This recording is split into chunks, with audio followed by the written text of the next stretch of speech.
So, without further ado, I'd like to introduce our performer, Nanook. When I first found out about their work, it was through my fiance, a multidisciplinary artist from women. She introduced me to Nanook's organization, Primal Indigenous Harm Reduction, which especially struck a chord for us. You see, Fung and I, when we first met, it was in Vancouver. She worked at the downtown east side, one of Canada's largest houseless and homeless enclaves. Addiction was rampant, but spirits were present. Glimpses of some of the most purest pieces of humanity. Harm reduction became a big part of our compassionate work, but I have to admit, most of it was led by my fiance, as you can see by the shirt. You could say that compassion led me to Nanook, and Nubio, a non-binary cultural activist, artist, performer, and community activator from Nanook, Northwest Territories, and they now live here in Toronto.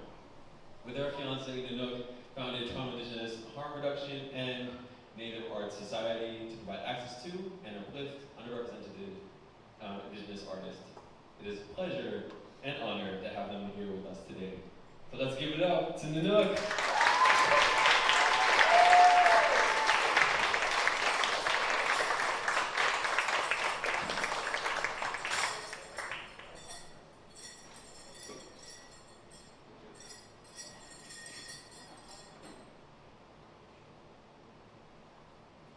Good morning, everybody.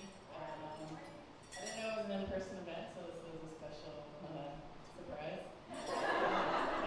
I'm really grateful to be here today, and I don't normally like to perform by myself. And then when I looked more into the group, I saw that it was about spirituality, and being spiritual for me has been a very long but fulfilling journey.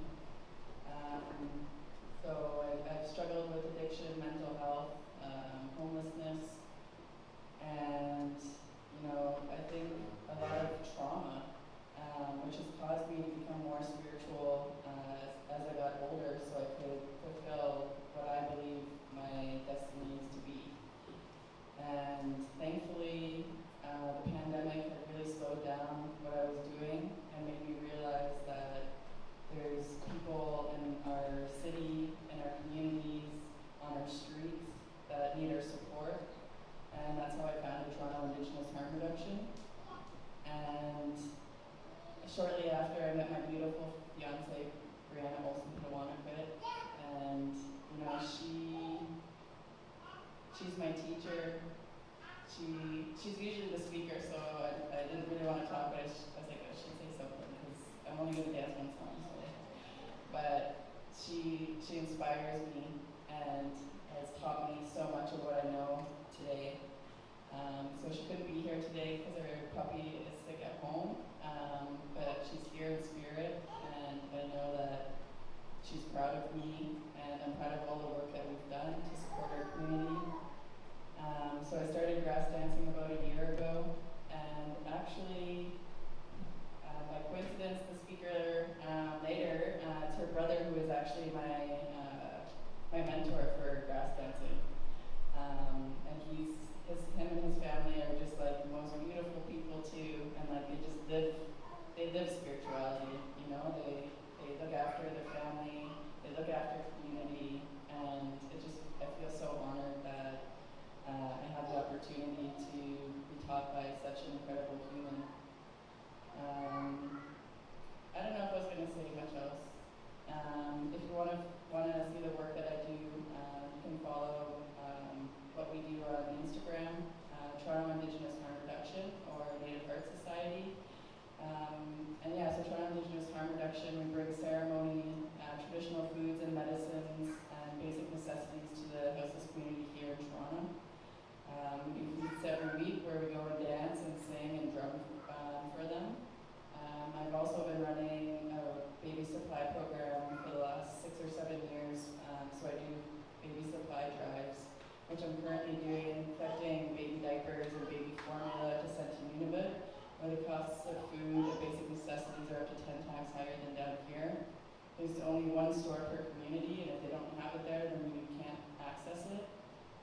So I think it's a reason why I thought that the next generation is the most important, I feel like it's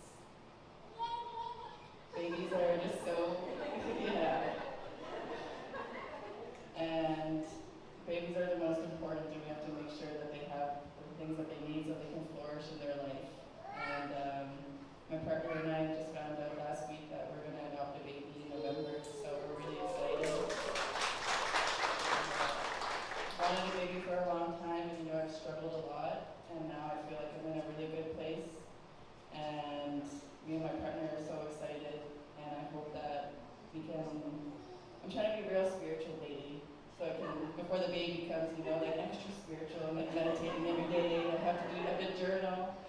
But yeah, it's interesting that I got asked to perform here, and I'm definitely going to look